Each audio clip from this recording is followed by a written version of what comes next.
That's exactly what I was going to say. We have had requests from the public to record these meetings. And so in response to these requests, beginning tonight, these meetings will be recorded and they will be posted on the city's YouTube channel by our communications team. I think we're all happy about that. Okay, so let's go on to item number 2. This item is here for information only. They've been provided to us in writing. I'd like to ask my fellow board members if anyone would like to have a presentation or has any questions for item 2A. If not, we'll move on to our consent items. These items have been provided. They're also not intended for a formal presentation. We will be voting on these items, so I'd like to ask if there are any questions or if anybody needs further presentation or would like to make any comments. I can make a motion. Okay, if there's a motion to approve the consent items. If you could pull just pull it closer. It was on, yeah. There you go. Make a motion to consent item, to approve consent items 3A through 3D. Okay, do I have a second? Second by Board Member Porter. All those in favor say aye. Aye. Aye. Any opposed? Motion passes. Okay, we'll go on to our next agenda item. Just have a few questions or comments before I turn over to park staff. As you all know, over the past few months, we've spent a significant amount of time hearing presentations from both city staff and hearing input from the public through 2 different work study sessions. I first want to say thank you. I appreciate all the time and dedication that you've all put toward this very important topic. And thank you to the members of the public who have been here to speak. Tonight, we will be taking action on this item. First, we will have a presentation by city staff. Then the board will have an opportunity to ask any questions, provide any comments.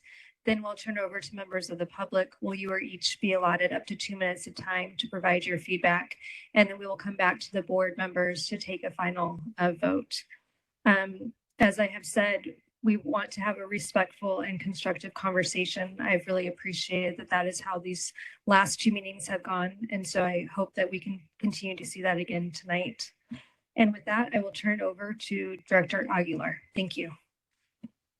Thank you. Good evening, Madam Chair, members of the board. We are here this evening to have further discussion about the Trails and Heat Safety Program and for the board to take potential action to either modify the program or leave the program as it is today. As you are aware, most recently, we've had ongoing discussions about the program since our annual update in October of last year, followed by the two work study sessions that were held in January and February. Based on previous board discussion and direction, our presentation tonight will focus on the 2 options presented in the board packet. With me tonight is Deputy Parks and Recreation Director Jared Rogers, Assistant Fire Chief Mark Gonzalez, and Deputy Fire Chief Tim Jones. Also with us today is Dr. Todd Davis, who is a medical director for the Phoenix Fire Department and who will be available for any questions that may come up as it relates to safety of the first responders. I will now turn the presentation over to Jared, who will go into more detail about the options and information presented in the report. Good evening, Madam Chair and members of the board and the public. I'm glad to be here to review some of the things that we've talked about in the previous work study sessions. We've talked quite a bit about South Mountain Park, and as Cynthia, Director Aguilar mentioned, we do have some possible options to consider, or an option to consider. But before we do that, I'd like to reorient some of us on the unique aspects of South Mountain Park. As a reminder, I know we went over this in great detail last month. We'll do less detail on that. But we will talk about the trail system to start with. This is a map that we looked at last month. And the intent of this exhibit is just to help us remember that the South Mountain trail system is an interconnected system, meaning that from any one trailhead, you can literally access any other trailhead or any trail. They are completely connected. It's a big park, over 16,000 acres with many access points around the perimeter and within the interior of South Mountain Park.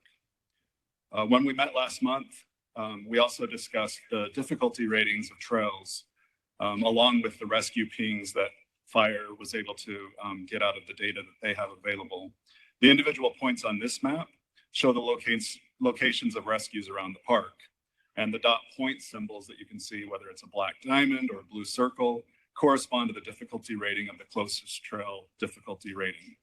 As we referenced last month, the Holbert Trail was incorrectly previously labeled on its difficulty levels. It's actually a difficult trail, and this map and exhibit shows that with the updated correct information. It's been helpful to go through this process through these work study sessions, and we've been able to make sure that our information is updated correctly. Another key aspect to the data we discussed last month is the volume of hikers that access those various access points around the perimeter of the park. This exhibit shows in the yellow colors, and you can see the scale in the bottom right. The yellow colors mean more hikers access those locations from those points. After reviewing these exhibits and the things that we discussed in the previous meetings, we were able to work with fire and put together a thoughtful recommendation to keep some trails open, with most trails open within South Mountain Park under this option. Following the work study sessions, we reviewed the trail system and considered those difficulty ratings, the rescue data and hiker volume, and we're able to develop a workable option. We're presenting option A for the board's consideration, which is that South Mountain Park Preserve has 128.3 miles of trails, some of which are technically challenging and difficult to access for mountain rescues. Based on the data reviewed, staff developed options for the board's consideration that would keep the majority of trails open while restricting access to a total of 6.71 miles. Specifically, what that means is that option A would restrict access to the trails shown here between 8 a.m. to 5 p.m. on days when the National Weather Service issues an extreme heat warning. So that would be the Holbert Trail, which is 2.56 miles, the Mormon Trail at 1.35, and the How Pal Loop Trail at 2.8 miles. And also access to the National Trail at the Pima Canyon Trailhead would be restricted. This would mean that the National Trail would remain open from all other access points throughout the preserve, but other trails access from the Pima Canyon Trailhead would remain unrestricted. And then it's important to note that no modification in this option to the current restrictions in place at Camelback Mountain. So let me show you what that would look like on a map. The first trail that would be impacted is the Holbert Trail. And as I mentioned previously, that's a 2.56 mile trail. It's an out and back trail. It's accessed from two locations. One is a walk-in access point at 7th Street and Mineral. The other is at the Holbert Trailhead within South Mountain Park. The elevation gain is over 1,000 feet. It's rated difficult. We have over 23,000 hikers a year there on average. It's a trail that's located within a steep canyon with winding sections. Access would be restricted at the Holbert Trailhead, which is currently under renovation, and walk-in access point at Mineral and 7th Street would also be restricted. The second trail option, the second trail that would be closed or restricted as part of option A is the Mormon Trail. This is a 1.35 mile trail. Its elevation gain is over 700 feet. It has over 118,000 hikers a year on average over the last 4 years. And the volume of hikers and the number of rescues both indicated that this would be an impactful trail to restrict. Trail restrictions of the Mormon Trail would include the closure of the parking lot at Mormon Trailhead at 24th Street. There's a parking lot there with vehicular gates that would be closed. This is the only trailhead that would be closed in its entirety at South Mountain Park as part of these restrictions. The third trail that would be impacted by these restrictions in option A is the How Pal Loop. It's a 2.8 mile loop trail. Its elevation gain is over 1,300 feet. It's rated extremely difficult and has over 65,000 hikers a year on average. There are several extremely steep sections of this trail where the slopes exceed 30% for up to a quarter of a mile at a time. Trail restrictions here would be accomplished by signing the trail as restricted with signage on extreme heat warning days. The other trails, including the Mahatak Perimeter Trail, which is the blue trail that you can see going out from that 19th Avenue trailhead, would remain open and accessible to the public. The fourth area is the Pima Canyon Trailhead. Chief Gonzalez will talk a little bit or more about this in a minute, about the difficult nature of rescues that occur out of the National Trail at this location. Because of the difficulties of those rescues and because of the high volume of hikers that Pima Canyon sees, there's over 200,000 hikers alone on the National Trail out of this location, and 400,000 hikers go to the Pima Canyon Trail every year. In this scenario, option A would restrict access to the National Trail at the trailhead. The National Trail would still remain open and accessible at all other locations. The parking lot would remain open and provide access to other trails, which would include the Pima Wash Trail, the Marcos Deniza Desert Classic, and all others that are currently accessible from there. This restriction would just place a restriction on the National Trail at this location. And restrictions in this location would be administered by signing the National Trail as closed at the start of the dirt road section, and again at the end of the dirt road section, to make sure that all hikers out of the Pima Canyon trailhead area are aware that the National Trail is restricted to hikers from Pima Canyon Trailhead during extreme heat warning days. As you can see, option A would restrict access to 6.71 miles of available trails at South Mountain. Trails totaling 121.59 would still remain accessible during the 9-hour restriction window that happens each day on an extreme heat warning day. There would be no modifications to the current restrictions in place at Camelback Mountain or Piestewa Peak.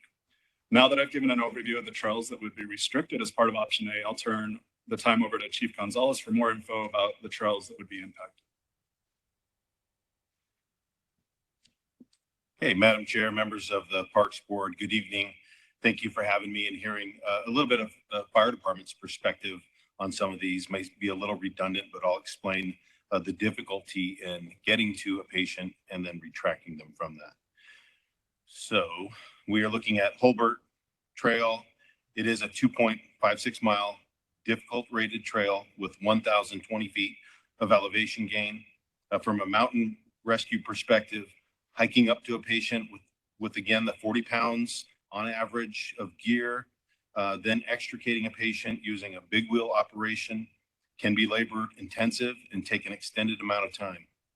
The big wheel operation is typically what we would perform on Holbert Trail, but based on patient condition and airship availability, we do have that when they're available.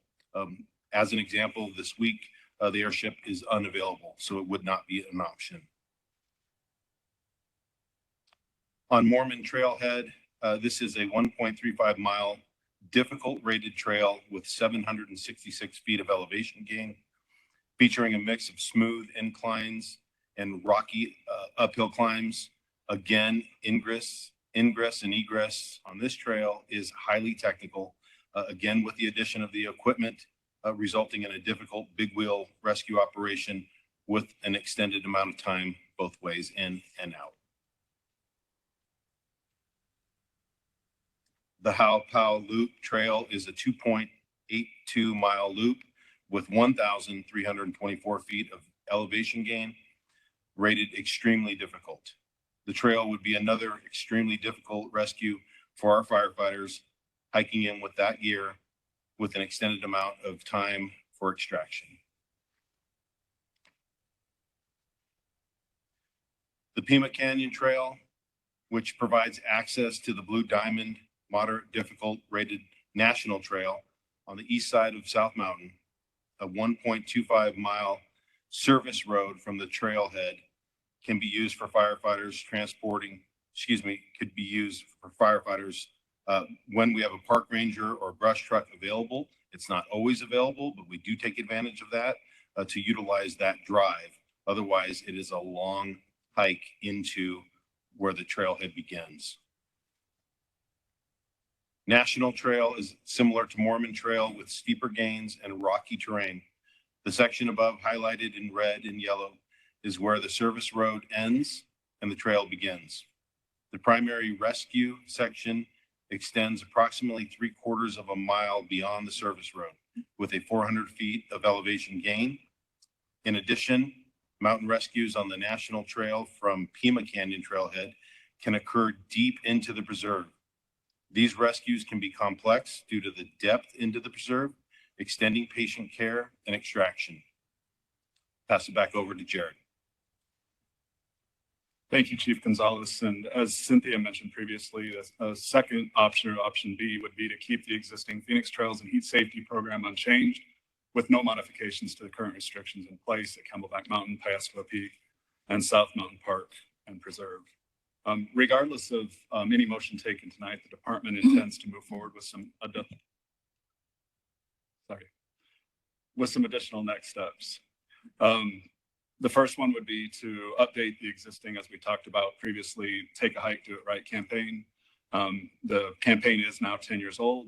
We know that it's a good identifiable campaign that a lot of people do recognize, but there's some opportunities to build upon its foundation and update the campaign. And this would include designing new graphics and outreach materials to not only include signs on site, but also to have digital media, install new signs system-wide, update maps, emphasis on consistency and accuracy of all of the map information, and to also focus on outreach and programming. And outreach would include efforts to make further inroads with concierges at hotels, tourism offices, and other opportunities.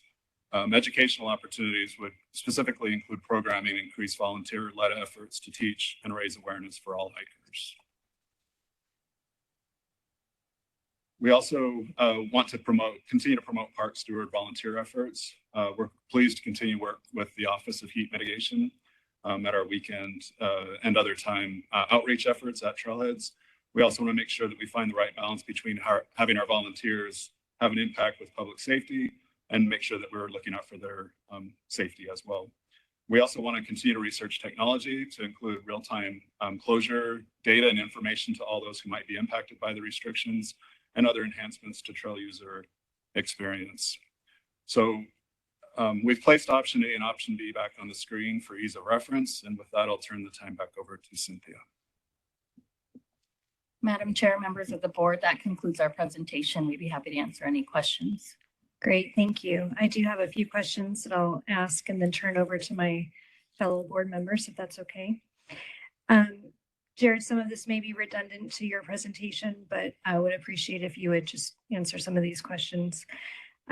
Currently, under our current program, are there any trails in our system that folks cannot access any day of the year?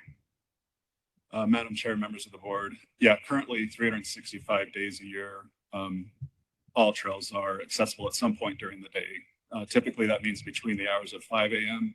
and 8 a.m. They'd be accessible, and then again, 5 p.m. until the park closes. South Mountain Park specifically would mean from 5 p.m. to 11 p.m. in the evenings. It would be accessible every day of the year. And so currently, Piestro Peak, Camelback Mountain, and South Mountain, even on excessive heat days, can be accessed by the public. That's correct. Under option A, would they still be accessible on those days? Yes. And under option A, it's my understanding that it would restrict 6.7 miles on South Mountain. How many miles on South Mountain will not be restricted? So it's over 120 miles would still be open for the full day of and again, those 6 miles would still be accessible, just limited during those hours. Yes, during the hottest parts of the day. Yes. Okay. Do we have the fire department medical expert? Madam Chair, members of the board, Dr. Todd Davis is online. Okay, and so great. you could certainly ask him any questions you would like. Dr. Davis, can you confirm that you can hear me?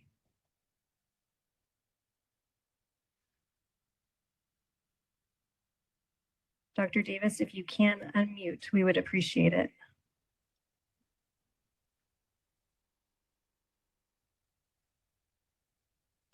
Dr. Davis, I think you are unmuted. I'm looking at Tanya. Are you there? We can reach out and see if we can get him on and maybe come back. Okay. Okay, I will turn it over to my fellow board members for their questions, and then I'd like to come back and ask some further questions of fire. Thank you. Go ahead, board member Porter. So I have two general questions, and the first for Chief Gonzalez. It sounds, I'd love to hear your overall principle for which trails have been selected for restriction. in South Mountain Park. Madam Chair, members of the board there, it is consistent with how or the restrictions at Camelback and Paiastawa. They are specific to the difficulty it takes for rescuers to get to the patient and then remove the patient from the mountain. Thank you. That's very helpful. My other question concerns the shoulder months. Do we have the temperature diagram handy to look at in our presentations? My concern is that in the shoulder months, April and October, we could have an extreme heat warning day at a temperature that really isn't of concern to the first responders. And so I would love it if we could see that graphic, but otherwise I would propose that we think about whether we want to have a threshold temperature for extreme heat. Because the way the extreme heat warning, remember the way it works is as the summer gets hotter, it takes a higher temperature to trigger an extreme heat warning. Yeah, Madam Chair, Board and Reporter, we don't have a temperature graph to show today. I know there was some prior discussion amongst the board on, and that was part of the survey as well, on whether or not we should continue to use the National Weather Service now extreme heat advisory days or move to temperature. We had not received any further direction from the board to look at moving in the direction of a temperature or what that temperature would be. Therefore, within the recommendation as it stands today is to continue to use the National Weather Service. The ability to discuss that Absolutely. option. So that's my concern, that let's say a temperature of 105 could trigger an extreme heat warning in April. We should think about whether, because that's the way extreme heat warnings go. They're based on admissions to the county hospital. And it may be, I think we need to think about whether those shoulder months, when we can have unexpectedly hot days, but they're not like June hot days, whether the trigger should be extreme heat, but a minimum temperature of a minimum high temperature. That's what. Thank you, board member. I am not prepared to incorporate that into the motion tonight. I don't think that we have anybody from the National Weather Service here who we have historically. So I would like to have further discussion before that's incorporated into a motion that I would support. And Madam Chair, Go ahead, board. May I add, pardon me, to this discussion, because Sarah and I have been part of this discussion for a while, and I believe that was part of the original discussion, if it was either or. And I would argue shoulder, how about just when it gets hot? So it's 105 degrees. I don't know, but at the time we were just trying to be as conservative as possible to not impose as many restrictions on the accessibility of the trails. I would just caution, I want to be careful that we're not actually being more restrictive by just picking a temperature at random without having more discussion. I think that this board has historically stated that we want to rely on the National Weather Service's excessive heat warning, that was what we felt to be a good third-party outlier. Getting into a specific temperature discussion is not something that I think that we have the data. It's not something that the board has directed staff to bring back for tonight's discussion. We can certainly have that discussion. Oh, well, and I want to take issue because I have several times expressed a concern about this. I haven't ever been asked what is my direction, but I've mentioned this over and over again. And even in the last few days to staff. And so it really is a concern of mine that we need to address. And I'm more concerned because we're going into April. I went back when we voted on the restriction way back. We were going into the cool months, but now we're going into the warmer months where we could have. Dr. do Davis, want are you on the to- line? I'm sorry, Madam Chair of the board, if I could add, because the temperature threshold is not on the agenda. I've discussed it with Dustin here, just that's not something that could easily be challenged if the board were to take action tonight, because it was not something that was posted in the packet. So the only thing we can vote on is option A or option B. Dustin. No, we couldn't amend the options. Board Member Porter, Madam Chair, members of the board. There is, under the open meeting law, the agenda sets the reasonable expectation for the things that will be discussed and passed. And so in this case, picking and choosing elements of what's on the agenda would be appropriate under the open meeting law. Introducing additional things that are not listed in the agenda could present some challenges. And so my recommendation would be to take that to the next board meeting and ask to have that put on the agenda for the next board meeting. If the board wanted to explore things that are significantly different than what's on the agenda. I would really, we've often amended proposed action items in the past, so this is surprising for me. But sorry, I don't mean to suggest that there can be no amendment, but because of the specificity of what's in here, the expectation, and again, perhaps a more detailed discussion would be appropriate for an executive session. If you wanted to do that, I'm not necessarily suggesting that. What would justify an executive session?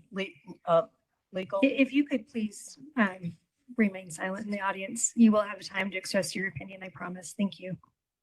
No, the board does not have to accept exactly what is on the agenda. There can be changes that could be made. I just mean to suggest that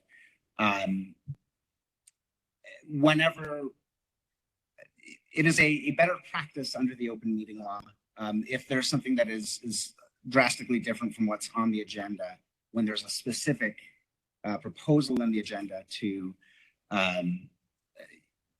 consider that in a future meeting. Again, I'm not saying that you can't do that. It would just be a better practice. So I guess my question would be, how do we know what is drastic? Because to me, I'm suggesting something that isn't really a drastic change. It's a concern that in the months where we may have a temperature that qualifies as an excessive heat warning day under the National Weather Service criteria, it really wouldn't be an excessive heat day for hiking. That's my concern, which I have brought up at past meetings. No, I understand. It's just with respect to actions that are proposed and are on the agenda. So I'm trying to figure out the limitations of what I say here in open session. Well, what is drastic is what I'm wondering, because that was the word you used. They're drastically different, I think. Right. So the standard is actually whether the public has a reasonable notice of what is going to be the action that is going to be taken. Or if the board has proper notice. Or if the board has proper notice. Or she could just amend it and we can vote it down. Yeah, or vote for it, depending on the mood of the board. And I'm willing to wait for a month, but I do feel a little sandbagged because I have brought this up. I brought it up in a conversation earlier this week. And we've never had an action item before where we proposed amendments that came to the board through our board. That's the point of the board getting together and having this discussion. And we've never been told that we couldn't amend a proposed action item in my memory of being on the Parks Board. Right. Again, I don't mean to suggest that the board cannot amend or change or qualify the action that is on the agenda. I understand, and I'm willing to wait till next month, but I would like to bring back that heat graphic. Fellow Yeah. board member Yeah. Porter, no disrespect, but I think our city attorney is referring to the agenda and you're referring to the policy that we're discussing. No, we're talking about the same thing. It's the same Yeah, thing, but yeah, he's this Yeah. and staff is. I we're understand. trying to I create. understand. So But I I'm just want I to was make just sure we're I not was- banned, yeah. like No. going back and forth. I understand. But I would like to bring back the heat graphic and be assured or consider reasonable steps to keep parks, trails open in the shoulder months by comparing extreme heat advisories in those months or looking at the temperatures that trigger extreme heat advisories. I don't, from my perspective, I don't have a problem having a future discussion on that. My comment was only that I was not prepared to support a motion that included that this evening. And so if we wanted to proceed with tonight's discussion and potentially take action and then revisit that issue in a month, I would be supportive of that. Board Member Zuercher. Just one point of clarification, that is even selecting option A today, as I recall, we voted in favor of restricting South Mountain Trails. And so selecting option A today has the actual effect of increasing access to trails. Yes, it does. That is what it does. Board Member Zuercher, go ahead. I don't want to belabor this, but I agree with Board Member Porter that in my view, it certainly would be within our purview tonight to talk about a different kind of heat restriction. I personally don't support it as I understand it, but I think we shouldn't get into argument about that. But we just have a question for Chief Gonzalez. I guess it gets to, maybe it's Dr. Davis too, but to follow up on what Sarah was asking, the danger to a firefighter in the extreme heat, does it differ if on the temperature? My recollection is the extreme heat is about the time of year, and it is, as you described, sort of this curve, but it's also because early in the year we're not as used to being hot, and firefighters are people too, and so they would experience the same thing, would be my supposition. But I wonder what your thoughts would be on that sort of variability of how high the temperature is in an extreme heat warning. Board Member Zuercher, Madam Chair, members of the board, I do believe Dr. Davis does have his microphone fixed. But I agree that yes, these all those considerations, although the National Weather Service makes it sound easy, I really can't how they do that, I don't understand, but it does have a lot with acclimation and then the ability or the necessity to engage in that type of activity when they're not prepared, when their bodies are not prepared. It is an issue or a problem that we see in injuries to our firefighters. Thank you. And Board Member Zuercher, Madam Chair, if I could add, I know, one thing we've all heard from the National Weather Service, at least one of my takeaways was really, that those heat warnings are based on risk. So if that risk happens in April, they've told us it's equivalent to a risk in July, is what I remember them saying, that it's all about risk. And when they issue those extreme heat warnings, that's what they're doing despite the temperature, despite the month. And I agree with that. I think that's right. And my position would be, I like the extreme heat warning from the National Weather Service because it's an objective criteria that gets broadly broadcast to the general public, and it's simple and understandable. And so for that reason, I wouldn't support where I think Board Member Porter is going, but I think the idea that she couldn't make an amendment tonight about that, I don't agree with that. I think we've got before us the idea of this thing we've been talking about for 3 months. It's been posted the same way every time we've talked about it, other than sometimes it's for discussion, sometimes it's for action. But we're talking about what's the threshold of restriction for heat. And that's one way of getting at it. It's not wildly out of bounds of this agenda item. So I think Sarah's right. I'm not the attorney, so I get it. But bottom line for me is I wouldn't support that motion, but I think that's perfectly legitimate for us to talk about tonight.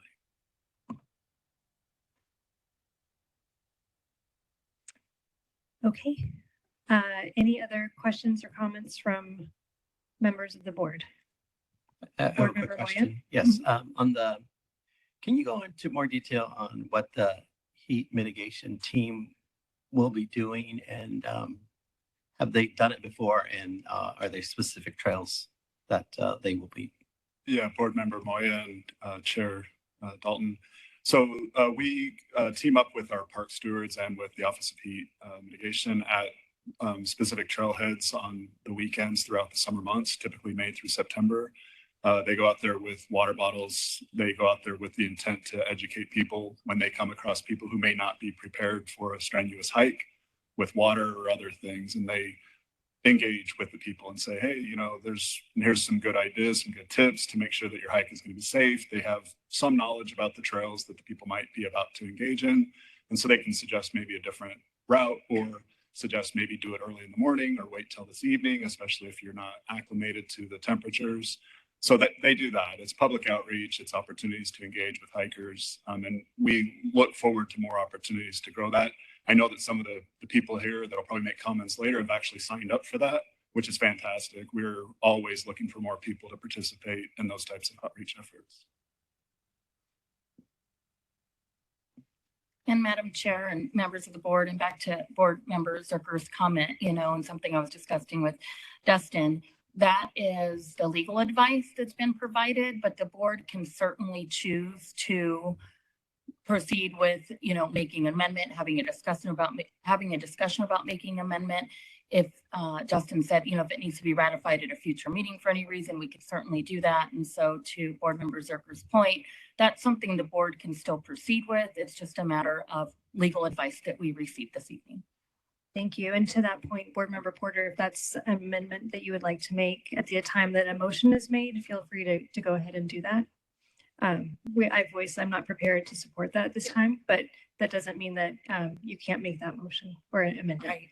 I appreciate that. What I'm going to do is ask that we keep this subject open. It's my recollection that the extreme heat days are based on admissions to the county hospital for heat-related illness. And that could mean that we actually haven't had, maybe Dr. Davis has some input. We don't actually know if the reason for the curve is because we adapt to heat, or is it that early days of heat has a kind of effect of flushing out the people who are heat sensitive, particularly if we're talking about a large volume of those people being unhoused people. So there could be many reasons why that curve works in the way it does, apart from our personally, physically adapting to heat. Thank you, Board Member Porter. That is not my recollection, but I would love to have the opportunity to discuss that further when we do have the appropriate experts here. Is Dr. Davis, are you on the phone? Yes, Madam Chairman, I'm here. Great, thank you so much. I do have just a few questions that I wanted to ask. You know, this process started at the onset years ago with the concerns expressed by the fire department with respect to the health safety risks that the extreme heat poses on both our firefighters and our hikers. We've had some discussion that it's really more of a lack of funding. It's not really the heat. Can you speak to the issue from your perspective, from a medical perspective, on what impact the heat has on hikers and on first responders? Of course. I don't know the history on the funding and the per se, but yeah, we can certainly talk about the heat and how it relates to the hikers and the firefighters themselves. As an ER doc for the last 25 years, the majority of what I've been seeing is more of an exertional heat-related illness with our hikers. What that means is they might be hydrated, they might be acclimated, but when they exert themselves in the heat, their body will increase in temperature, it increases the stress, and within 25 minutes to 45, 50, or maybe an hour, they overheat. And ultimately, their body is not able to accommodate and they succumb to the heat relatively quickly. So temperatures will go up to 104, 105, 106, and these people can no longer compensate for the heat, and that's when they succumb. As Dr. Staub had discussed in the last meeting, the whole heat-related illness is on a spectrum. So you can start off, you get hot, you start to warm up, you start to sweat, then ultimately you get nauseated and you progress on down to the seizure, coma, death of a heat stroke. Typically they fall early on in that spectrum and they move quickly to the end with that heat-related or that exertional heat illness.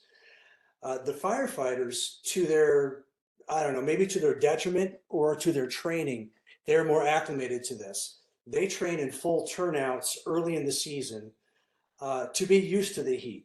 And the body does make certain physiologic changes to accommodate for the heat. Sweat more, lose electrolytes, lose less electrolytes, I'm sorry, that kind of thing. So what happens to them, and is what has put the firefighters in the hospital, is they cover more of that spectrum. So as they're exerting themselves, they're performing the rescue, they will have muscle breakdown, they will dehydrate. That broken down muscle will, for lack of a better term, clog up the dehydrated kidneys, ultimately leading to kidney failure with this muscle breakdown. So rhabdomyolysis and kidney failure is what's put our guys in the hospital in the past.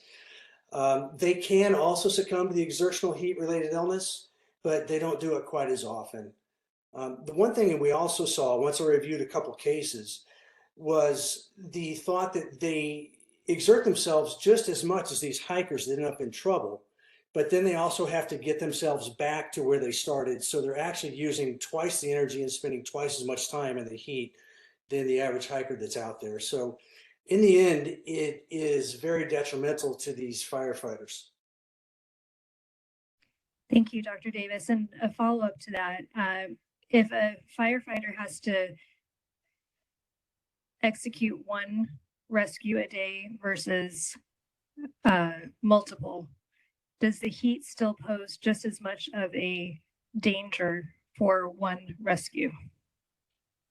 It poses more dangers. What I just described was really a single rescue in high heat conditions.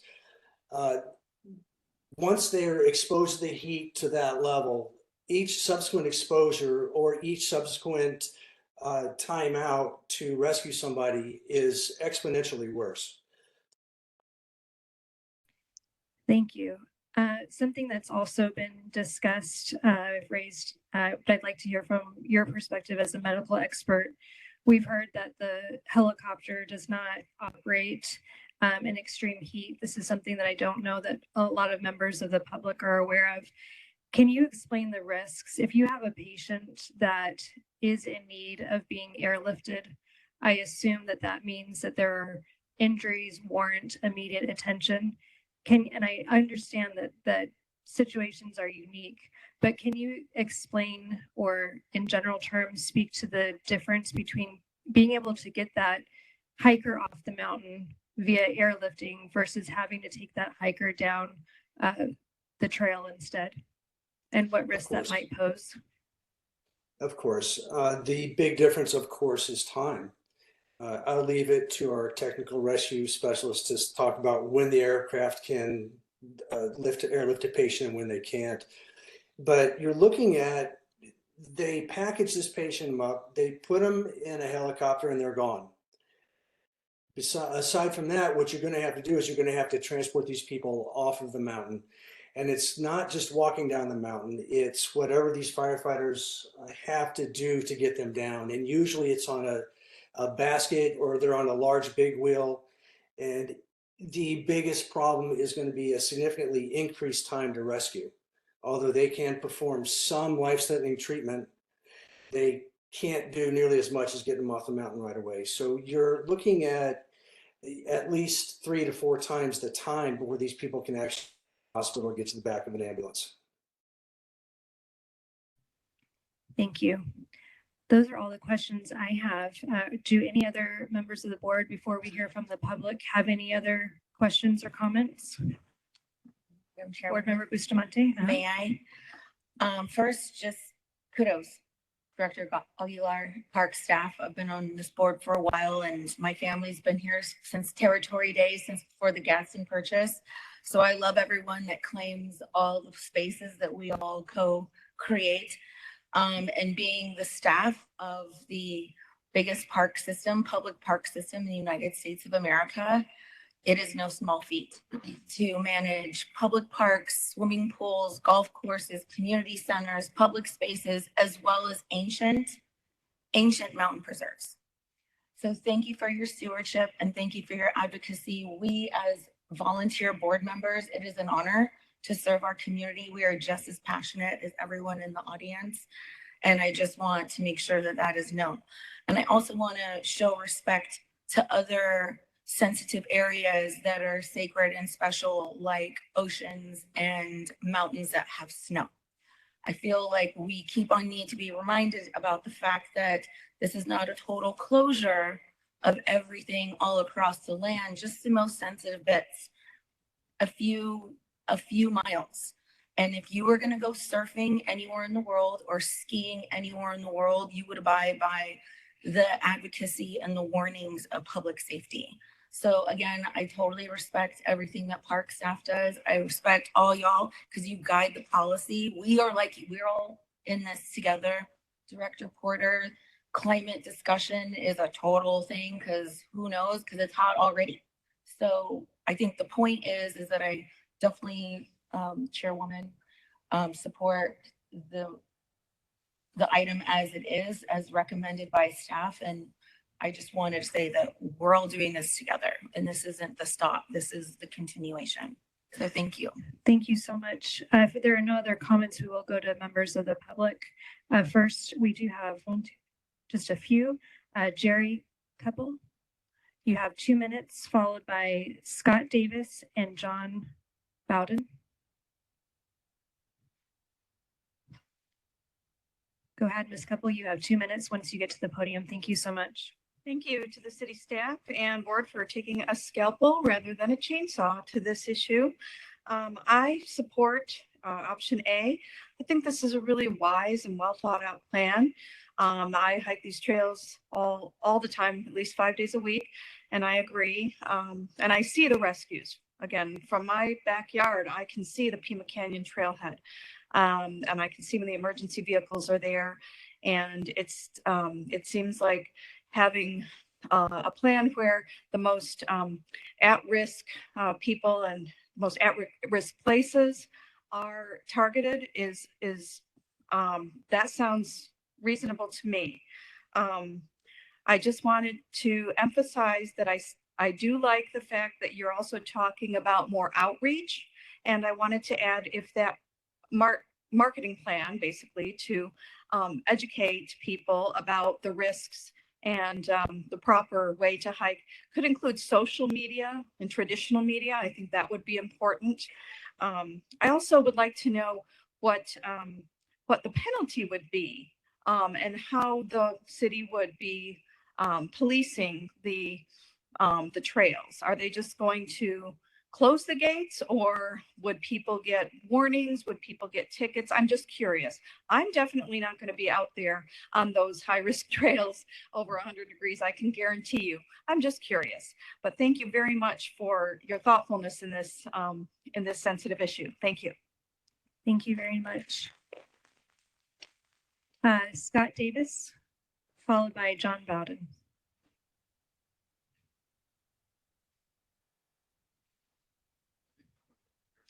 So I'm winging it. That's okay. You have 2 minutes. Thank you. Yeah, thanks. So I'd just like to point out, first of all, that these options both are closing trails compared to the last time that people had hiking during the summer. So you guys come here every month, and October is different than March, but there are going to be trails closed that weren't closed during the time of the year we're talking about. You know, I moved to Ahwatukee for access to the trails. That's why I moved here. And I just remember hiking a lot of times during the summer, you know, when it was supposedly a hot day, but people go early, they stay safe. And I remember hiking at 9 a.m., sometimes 10 a.m. on 100-degree plus days. And it just isn't always a problem. And I feel like the definition of the NWS is probably a technically better definition, but I don't understand it. Everyone who lives in Phoenix knows what it's like to be in the heat. And to me, like, I won't go hiking if it's going to be 115-degree day, or I'll look at the weather. And if it's going to be above, like, I'll make it back to the car before it hits 95.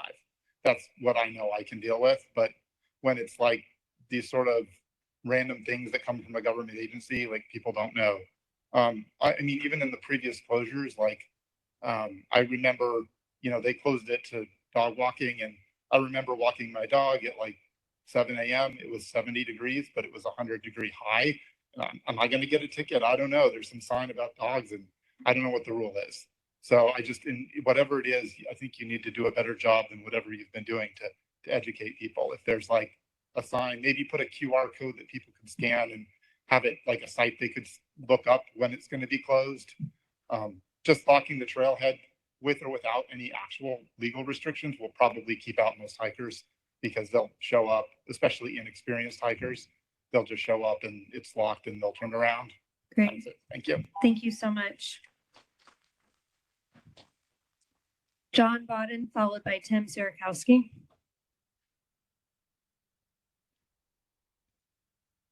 Good evening, board and everybody here.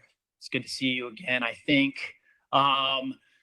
really what I want to say is I want you guys to stop having to see me every month. And I strongly urge you to go with option A.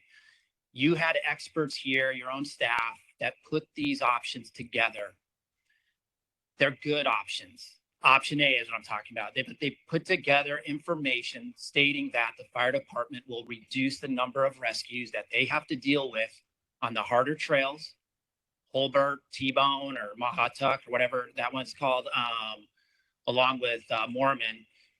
That's a win for the fire department. That's a big win. I've talked to their members offline. I know they need help with their staffing. I know they need help with their call times. This will help with that. At the same time, it's going to help hikers and trail users and just trail members in general. Myself, I'm in Ahwatukee. You go with full closure, you're cutting me off from the entire park. You're closing off 85,000 people in the Phoenix population from accessing trails really anywhere. We would have to drive to make those. So I think you have to really look at the stakeholders here.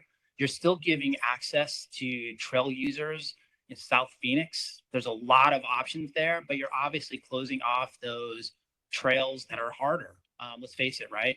So I think this is a win-win for everybody going with option A. I will say this though. I think we need more education. That's the big piece. We keep talking about it. Myself in general, Jared mentioned it. I've already signed up to be a trail steward. I've already gone out there. I'm actually going out this weekend to work on trails. So I know other members here will do the same thing. That's what we need before we need more trail closures. Option A, thank you. Thank you so much. Tim Sierakowski, followed by Katashia Morgan, and then Maggie Callahan. Good afternoon, Tim Sierakowski. I think we should stick with our original, just leave the parks alone. I think that's the better idea at this point. I think what's going to happen here, if you start changing and going to what you want, then I think these individuals are going to say, we're going to get rid of 3PI money. You're not going to get it anymore because you're not doing what the people want at this point.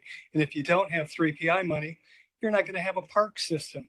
So you guys should really take that into account, because I'll be the first one to get on board and say, let's get rid of 3PI money. We'll get it on the ballot and you won't have money. And then you're not going to be able to go to different areas that should be going to the parks and putting in other departments. So I think we should leave everything alone, let the parks do what they do, let these individuals have fun hiking and not controlling their lives. It's their life, not yours. If you don't want to hike on the mountain at a certain time, don't hike, but don't start telling all these people what they should or shouldn't be doing. It's their life. Once again, they're all avid hikers. What do all these individuals who are outside all day long, construction workers who have 30-pound belts on, what do they do all day long when they're out in the sun? They acclimate to the heat. What's the distinction between their 8 hours and firemen going out and doing what they're doing? There's no comparison. How about people who are doing roofs who are on a roof that's 130 degrees or 140 degrees? How about the individuals who are out in a car at 115 and they're walking outside at Walmart when it's 120 outside? Are you going to start controlling all of that? You're entering into other people's lives. Leave them alone. It's their choice, not yours. Thank you. Ms. Morgan? Followed by Maggie Keelan. You have 2 minutes. Thank you.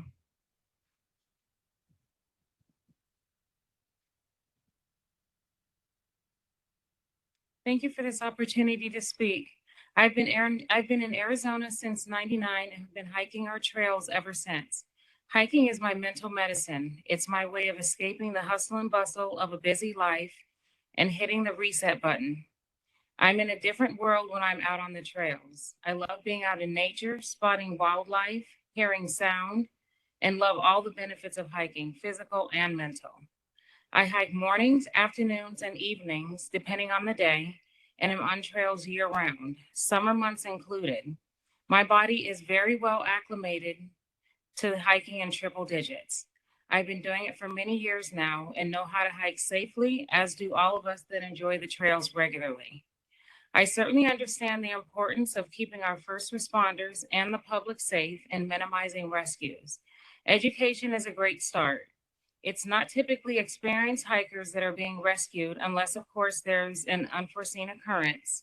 It's typically the inexperienced and less or uneducated people being rescued on the trails. Educating the public on safety precautions, staying well hydrated, considering weather conditions, listening to our body, etc., would be a much more effective solution than restricting our access to trails.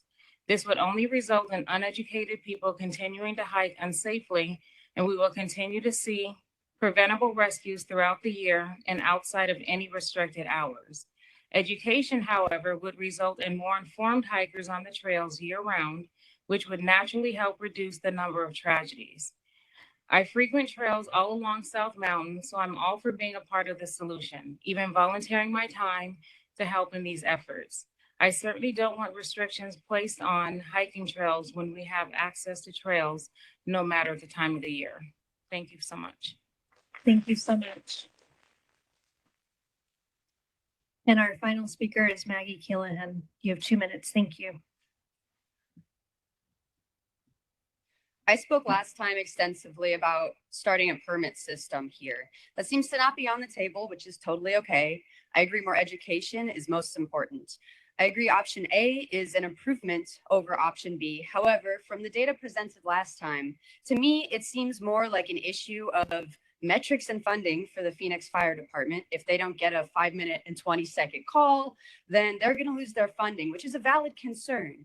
If we restrict usership of these trails, they will also restrict our funding. They will see decreased use and we will not have funding as well. We need to make sure that we protect that and do not restrict people from using these trails at any point in time.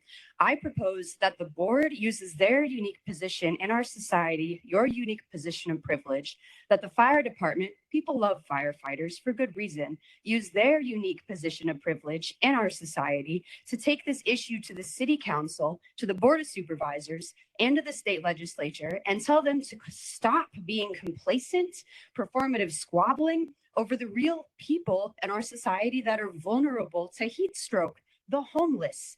That population has exploded in recent years, and absolutely nothing is being done because of some BS politics. We all know, we all see it. It's happening across our country.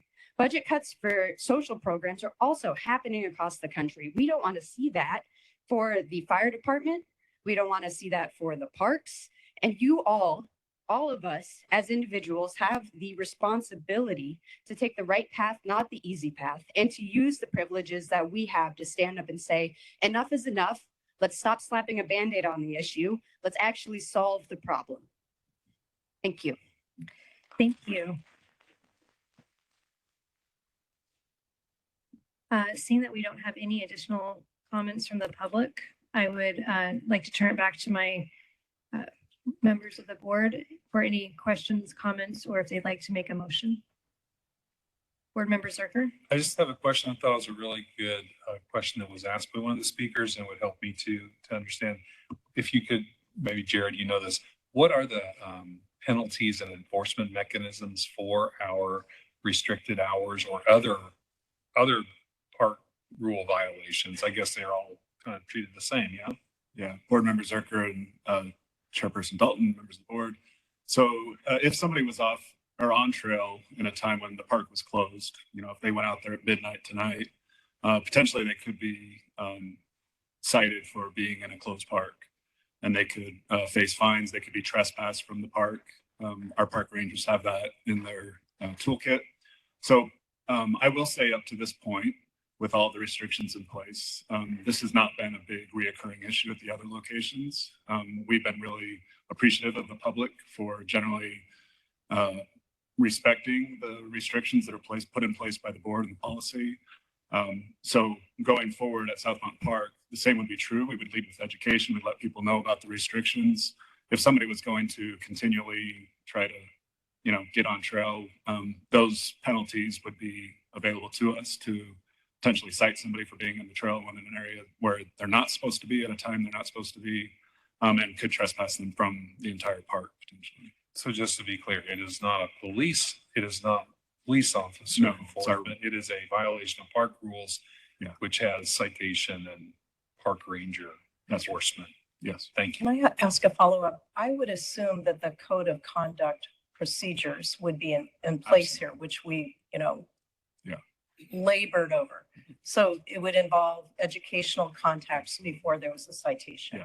Yeah, we will be doing education through all the methods we've talked about with the restrictions that we've done previously with social media and otherwise, and in person as well, before we would get to the point of needing to enforce through the code of conduct.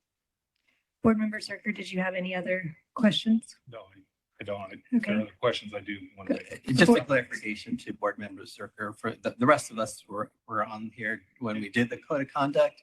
And that was first and foremost that we didn't want police involvement in the code of conduct as much as did not. Okay, yeah. Right. So that was overwhelmingly supported by the board. So. I agree. I thought that was a good approach by the board. Agreed. Are there any other? May I, Chairwoman, just in closing, because it seems like the messaging of the code of conduct that we belabored over, which is a great term for it, and this process of how to keep people safe, and the communication of it, the $350,000 that has been allocated for marketing and outreach, what is the funding source of that? Just curious about that. Madam Chair, Board Member Bustamante, members of the board, that there is no dedicated funding for that. So that's something we're going to have to get creative and look at our existing resources. That's the budget. Talk a plan, so Parks Department budget, and we would look at a phased approach because there are a lot of signs throughout the park system, especially the preserve system, but that's something that we're committed to doing. Because they're probably very, pardon me, Director Aguilar, if you can educate me and our board and public. So there is an opportunity to get the messaging and the marketing out, and it has been identified all the assets that need to be upgraded and the opportunities, at least to start, to keep the public informed and merge the messaging of the code of conduct and the hours and how things will proceed with gate closures and hydration stations and all the things as part of that proposed marketing, communications, outreach, signage package. Yes, that's correct, Madam Chair, Board Member Bustamante, members of the board. We're aware of what our sign inventory is out there. We're aware of signs that need to be replaced, enhanced, but this will take some work. And we'll have to be looking at what we can do in-house, if we'll need to outsource any of those services as far as marketing and outreach. So that's something that while we've looked into preliminarily, we will continue to have to do, and then identify the resources and identify timing and a phased approach. In regards to the trail restrictions, that's something we have a plan in place for. We have the resources we need to make sure that we get the signage and education material out right away for that. Thank you so much. Thank you so much. Board Member Zerker. Thank you, Madam Chair. I'd like to make a motion not to stop discussion, but to further it if people want to continue discussing. But I'd start by saying I want to commend the Parks Department and the staff and the Fire Department staff for working through this problem and issue with us. It's been several months that we've done this, and I think you've done a really good job of listening to what we've said and listening to, more importantly, all the input that we've heard from the public. And I want to thank the public for coming out these months and giving us really thoughtful suggestions and input. It's clear we can't make everyone happy with whatever we do because there's so many different opinions, but I think we're trying to find the balance between lots of different things, the desire for access with the need for safety for both the hikers, but also for the firefighters who I've always said they don't have a choice. They have to respond. And so we want to be thoughtful about how we offer protection to our firefighters. I would say to a couple of comments, we already restrict trails. We already restrict trails from 11 p.m. to 5 a.m. So it's not as if it's unheard of for us to say there's times when people can't be on trails. We do that now, and we do that for safety reasons. And so this is a continuation of trying to keep people safe, but we're trying to balance the legitimate request to keep the trails open for people. I mean, I personally wouldn't advise anybody to go out and hike at 115, but some people like to do that. If you're going to do that, we're going to ask you to be in a place where it doesn't jeopardize our firefighters when they have to come get you, not because you plan to be rescued, but because any one of us could twist an ankle, bust a knee, whatever, and the most fit person could one day have to be rescued. So to me, that's really important. The other thing I would just say is I don't see that there's a choice between doing education or doing the option A that I'm going to recommend. I think you've made a great point from the public, which is we need to do education regardless of what we do. And that's what I've heard, a commitment from our parks and fire staff. And I think the suggestions we got from you all make that education a better way to go. So with sort of all that, the other thing I would just say is I hear about there's people who are outside working, including firefighters who are out in the heat and on roofs and doing construction. Absolutely. The point is they're generally doing that in a place where if they get into stress, it's easier to get to them. It's not a multi-mile or hour process to get to them in the heat. The fire department can get to them, get them cooled down and get out.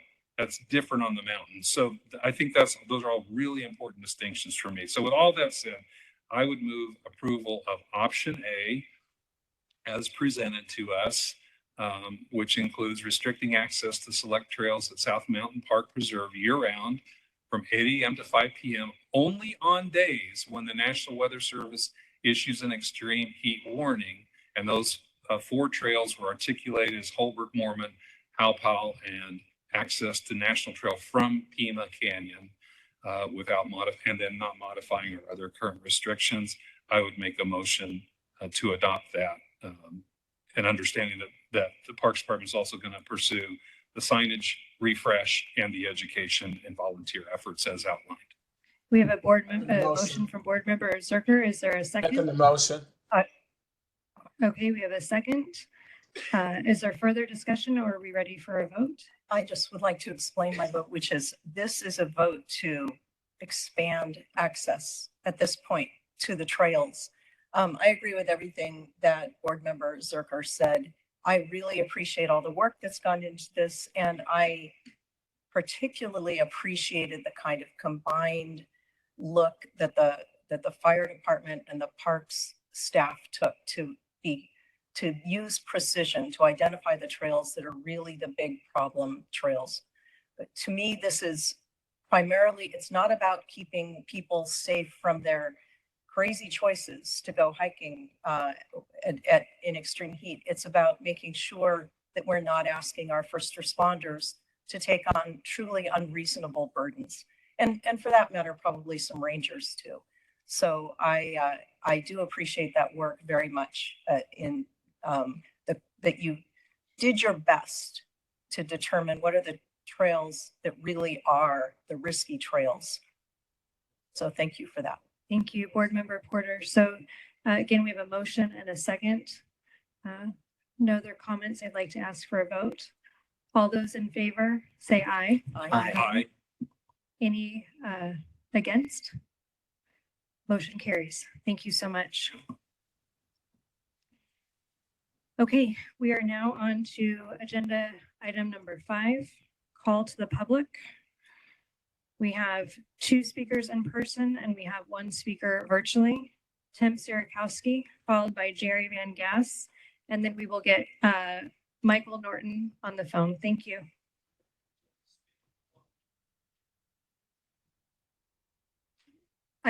That's fine.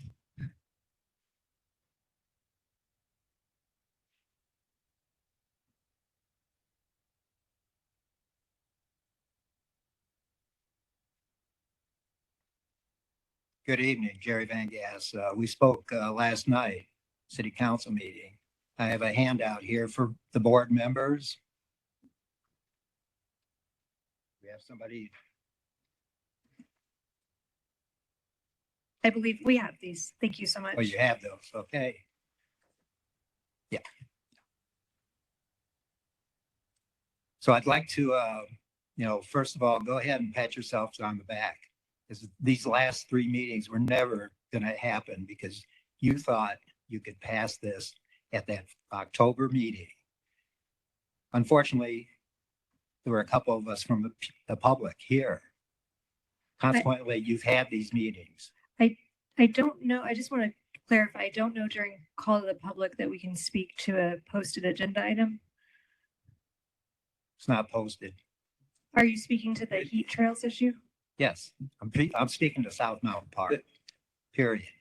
Madam Chair, during the call to the public, as it's posted to the agenda, it would be on any topic that's relevant to the Okay, go ahead. I would think you'd know that.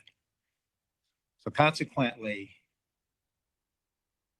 you talk about respect for South Mountain Park. 5 years ago, almost to the day, you allowed Mary Kay Homes, an adjacent home builder to the park, to dump 150 dump truck loads of rock and debris into the park. The Parks Board, the Parks Department, nobody asked for an investigation. You've been mum about it ever since. And then last year, during, quote, our renovation of the park for the centennial, there's $13 million unaccounted for that you took to buy a mystery house for $7 million. Thank you. Thank you. Tim Sierakowski. Tim Sierakowski. I want to talk about the mystery house. Do you guys know about the mystery house? Do you even know the money was taken? Was there an appraisal on the property? Where'd the money come from? You have a fiduciary relationship to take care of 3PI money. You're not doing it. I want to know exactly, did this come in front of the board? I don't believe it did. At the present time, we have 2 new attorneys that have joined our group, and we already have filed 2 different AG complaints against the city. And there's a 3rd one coming at the present time for misuse of 3PI money and a fiduciary relationship that's never taken place with anyone in the city of Phoenix. I don't think it's compelling enough at this point to really think about what should have been done. People on this board should have done something when they knew they were dumping, especially they have a higher fiduciary relationship to take care of the public. It didn't happen. That's why the Attorney General is being brought in at the present time so that we can really find out exactly misuse of 3PI money, the hiding of 3PI money, the slush fund that is called. And we're really going to take note of exactly where it's all gone, especially this year. 10 years ago, I asked someone on this board to start educating people. You did nothing. I asked them for Echo Canyon to have, when they were doing a renovation, to put in a section so we could have someone there that was air conditioned so that we would take care of the people. You guys didn't want to do it at that point. You vetoed it because you thought it would take too much money. This here, 10 years later, we're at the same spot. Now you're talking about education. It's a joke. You didn't do it then. Why are you doing Great, it thank now? you so much. We now have Michael Morton, who is available virtually.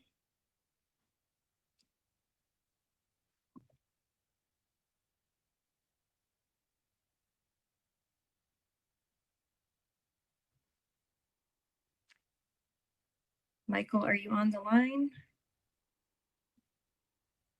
Looks like he's muted. Mr. Norton, if you are there, if you could unmute, we would appreciate it.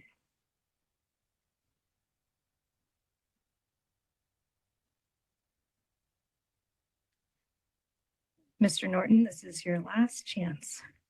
We would like to hear from you. Okay, we will now move on to agenda item number 6. If there are any board comments or requests, Board Member Moya. Chairwoman Dalton, Director Aguilar, it's I have a request, and maybe it's coming or maybe it's on schedule. I would like a update on the pools getting summer ready. I know obviously we've had constructions, we have movement, we had all that. So if maybe we can request something like that for the next board meeting just in time for the summer.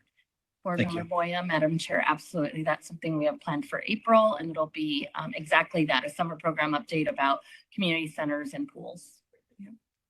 Great recommendation. Board Member Zerker. Not a request, but it's a follow-up on one I had made a while back, a comment about some of the trail signage, particularly Trail 100. And I just wanted to come in. I think I've been out and it looks like you've redone how you're signing the trails with some adjustable things that give better direction, and it looks really good. So thank you for that. It's much easier to use than find the trails, particularly a Dreamy Draw where they kind of go all over the place. So it's a big improvement, and I appreciate that being done. Thank you.